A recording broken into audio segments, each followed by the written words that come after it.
वंदे मातरम साथियों, मैं गिरीश शर्मा उज्जैन मध्य प्रदेश से बीएड के चतुर्थ सत्रार्थ के विद्यार्थियों के लिए एक महत्वपूर्ण प्रश्न का हल इस वीडियो के माध्यम से आप तक पहुंचाने का प्रयास किया है।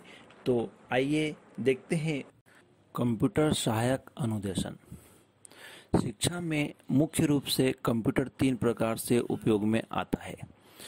नंबर 1 शोध उपकरण के रूप में, नंबर 2 प्रबंधन उपकरण के रूप में तथा नंबर 3 शिक्षण अधिगम मशीन के रूप में।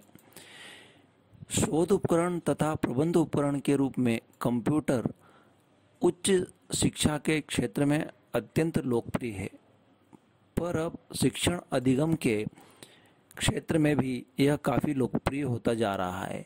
कंप्यूटर एक इलेक्ट्रॉनिक मशीन है जिसका संचालन सामान्यतः विद्युत शक्ति से होता है। इसमें कंप्यूटर की बोर्ड, इलेक्ट्रॉनिक सर्किट, स्टोरेज प्रभाग तथा रिकॉर्डिंग उपकरण होते हैं। ये बहुत तेजी के साथ गणितीय संगणनाएं करने में समर्थ होते हैं। साधारण कैलकुलेटरों की अपेक्षा इनमें स्टोरेज करने की अद्भुत क्षमता होती है।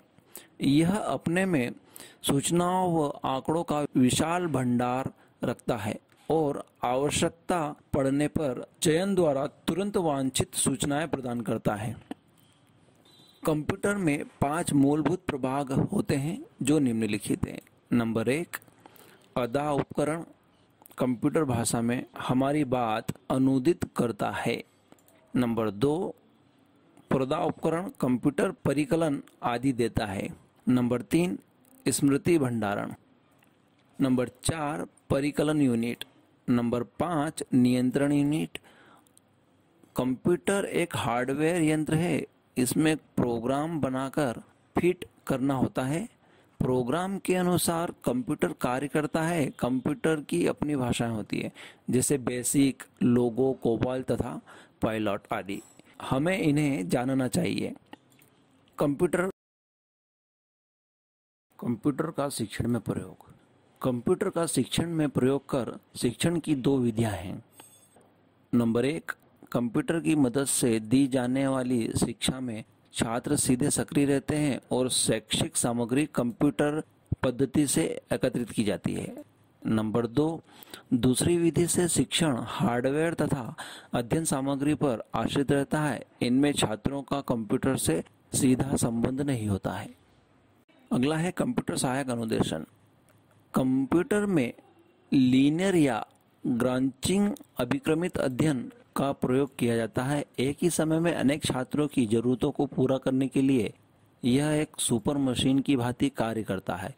इस अनुदेशन की मुख्य विशेषता है कि यह छात्रों के साथ अंतःक्रिया करने में समर्थ होता है, जबकि शिक्षण मशीन में यह संभव नहीं होता। यह अंतःक्रिया अनेक प्रकार से होती है। कंप्यूटर के द्वारा प्रत्येक छात्र के प्रत्युत्तरों का रिकॉर्ड रखा जाता है।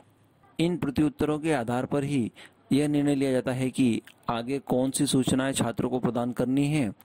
इसके द्वारा केवल एक उत्तर ही नहीं वरन पहले के सभी उत्तरों की सीरीज भी प्रस्तुत की जाती है।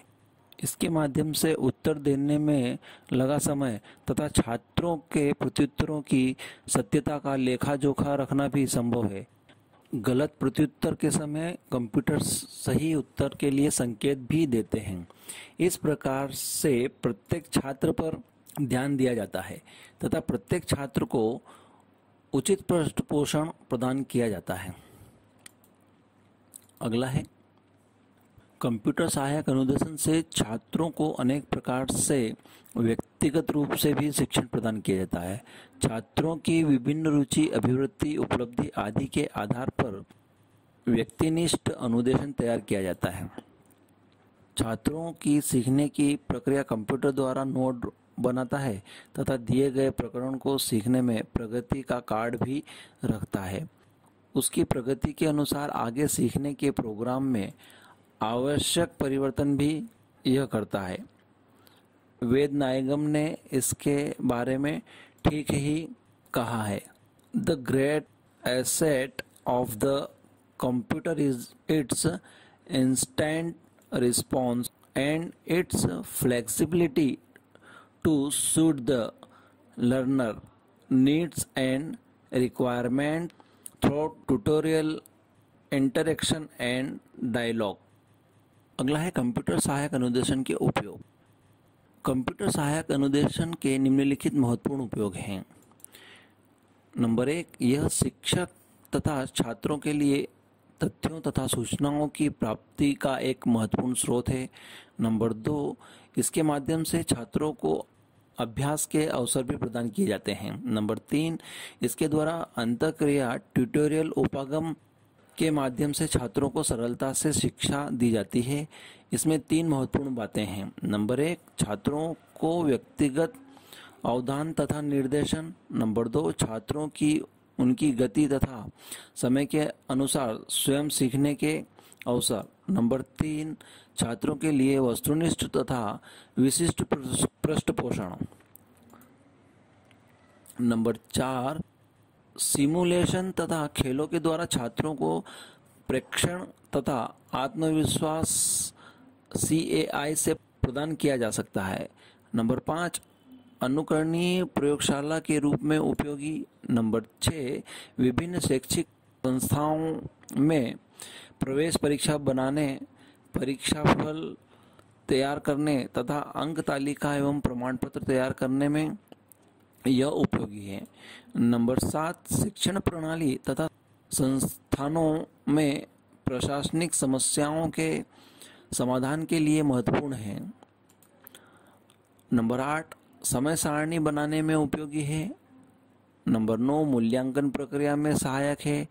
और नंबर 10, शिक्षकों के वेतन बिल आदि बनाने में सफलतापूर्वक प्रयोग किया जाता है। नंबर 11, विविध कौशलों के विकास में भी यह सहायता देता है। धन्यवाद।